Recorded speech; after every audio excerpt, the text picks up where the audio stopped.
नमस्कार दर्शकों, स्वागत है आप सभी का हमारे चैनल पर। दर्शकों, फाइनली 4 साल के इंतज़ार के बाद सीएए यानी कि सिटीजनशिप अमेंडमेंट एक्ट पूरे देश में लागू हो गया है। हम सभी को पता है कि 2019 में जब ये एक्ट बना था या लाया गया था और महामहिम राष्ट्रपति की अनुमति भी मिल गई थी इसको कानून बनाने के लिए, उसके बाद से पूरे देश में इसका विरोध बहुत ज़बरदस्त हो रहा था कि ये विभाजनकारी कानून जो है वो लाया जा रहा है। अब इसमें बहुत सी चीज़ें हैं कि 3 देश ऐसे जो हमारे पड़ोसी हैं जहाँ पे अल्पसंख्यक समुदाय के लोग रहते हैं, तो उनको इसमें भारत की नागरिकता देने की बात कही गई है इस सीएए में। और अल्पसंख्यक समुदाय वो हैं जिनकी संख्या कम है, जैसे कि जो हमारे पड़ोसी देश हैं, पाकिस्तान हो गया, अफ़गानिस्तान हो गया, बांग्लादेश हो गया। तो यहाँ पे अल्पसंख्यक कौन है? हिंदू है।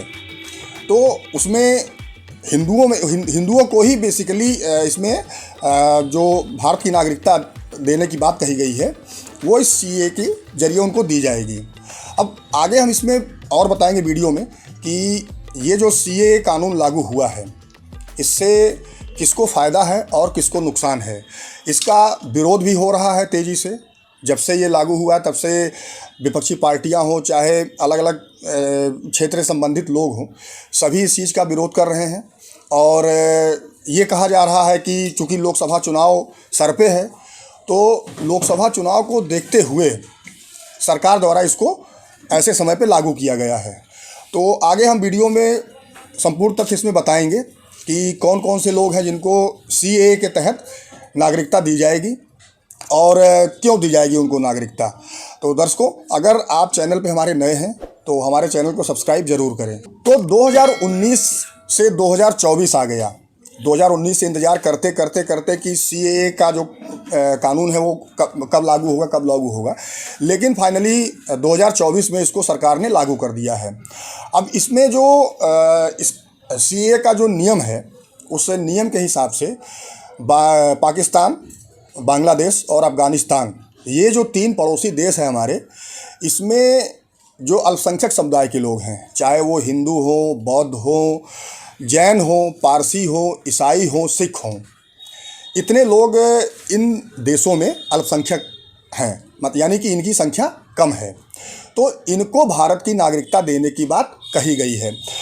हम सभी को पता है कि 2019 में जब इसको सरकार लाई थी तब इसका पूरे देश में बहुत ही ज़्यादा विरोध किया गया था, खास करके पूर्वोत्तर के राज्य में जैसे कि असम हो गया, और दिल्ली में भी इसका काफ़ी विरोध हुआ था। शाहीन बाग में जो इसका प्रोटेस्ट चला वो काफ़ी दिनों तक चला। उत्तर प्रदेश की राजधानी लखनऊ में भी इसका काफ़ी विरोध किया गया था।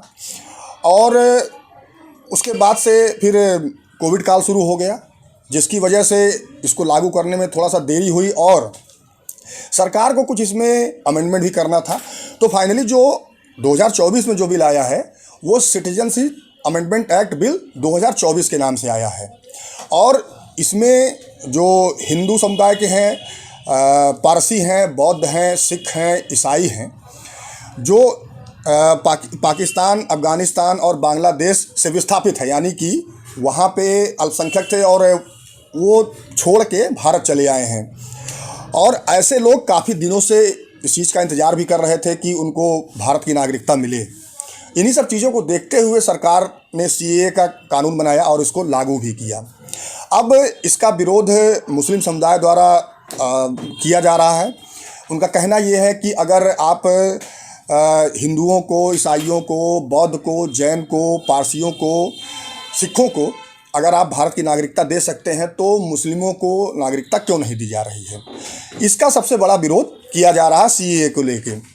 अब इसका कारण ये है कि मुस्लिमों को इसमें भारत की नागरिकता इसलिए नहीं दी जा रही है क्योंकि जो 3 पड़ोसी देश हैं हमारे, चाहे वो पाकिस्तान हो, अफ़गानिस्तान हो या बांग्लादेश हो, इन तीनों में जो मुस्लिम समुदाय के लोग हैं उनकी संख्या बहुसंख्यक में है, यानी कि उनकी संख्या ज़्यादा है।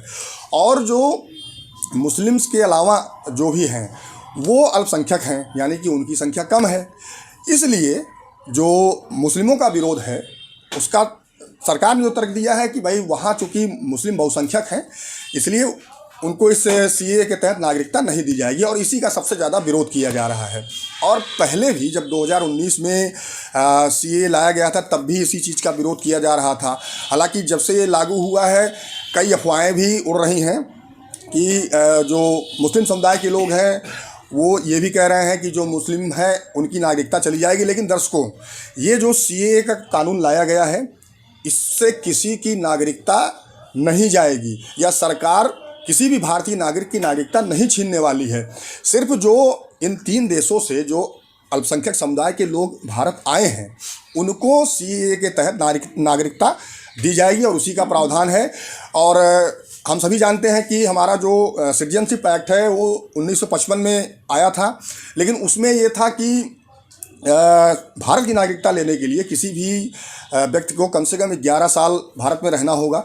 लेकिन जो ये नया अमेंडमेंट आया है 2024 का, इसमें सरकार ने 11 साल को घटा के 5 साल कर दिया है। यानी कि कोई व्यक्ति अगर 5 साल तक लगातार भारत में रहा है तो उसको भारत की नागरिकता मिलेगी, यानी कि वो अप्लाई कर सकता है। अब ये जो नागरिकता पाने का जो सिस्टम सरकार ने बनाया है ये सब ऑनलाइन है, और ऑनलाइन ही जाके जिस व्यक्ति को नागरिकता चाहिए वो ऑनलाइन अप्लाई करेगा, और उसके बाद जो भी रिक्वायरमेंट है, जो भी उसका फार्म है वो फार्म भरेगा। फार्म में जो भी डॉक्यूमेंट वगैरह मांगे गए हैं उसको उनको भरना पड़ेगा।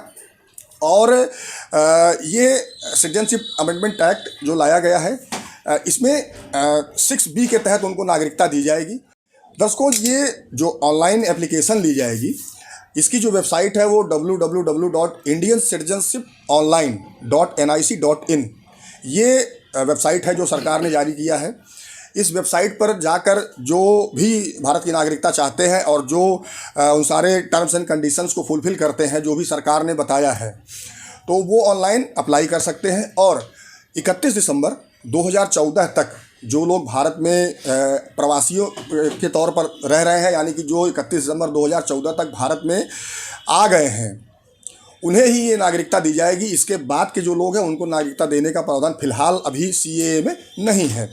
तो कुल मिलाकर जो सरकार ने, जो शरणार्थी थे वो बहुत दिनों से इस चीज़ का इंतज़ार भी कर रहे थे कि कब सरकार ये कानून लाएगी और कब उन्हें एक भारतीय नागरिक होने का दर्जा प्राप्त होगा।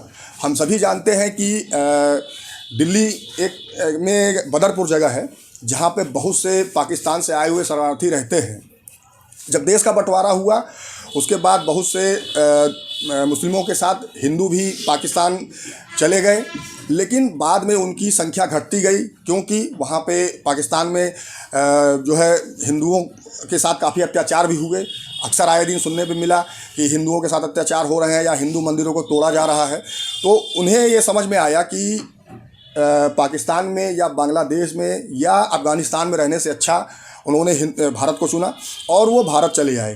तो इन्हीं सब चीज़ों को देखते हुए सरकार ने इस नियम को लागू किया है और इससे किसी की नागरिकता जाने वाली नहीं है। हाँ, इससे विपक्षी पार्टियां ये कह रही हैं कि चूँकि लोकसभा चुनाव है, ध्रुवीकरण की नीयत से सरकार द्वारा ये जो कानून है ये लोकसभा चुनाव के समय लाया गया है। लेकिन अगर हम देखें तो जो भारतीय जनता पार्टी की सरकार है या जो प्रधानमंत्री जी का सपना था और उनका जो चुनावी मैनिफेस्टो था, उन सब में कई चीज़ों के बारे में कहा गया था जिसको धीरे धीरे सरकार पूरा भी कर रही है। जैसे कि राम मंदिर निर्माण का हो या 370 का हो या सीएए का हो, तो ये सारी चीज़ें भाजपा के चुनावी मैनिफेस्टो में भी था और धीरे धीरे हर एक चीज़ को लाया भी जा रहा है। इसी रास्ते पे चलते हुए सरकार द्वारा सीएए को भी लागू कर दिया गया है।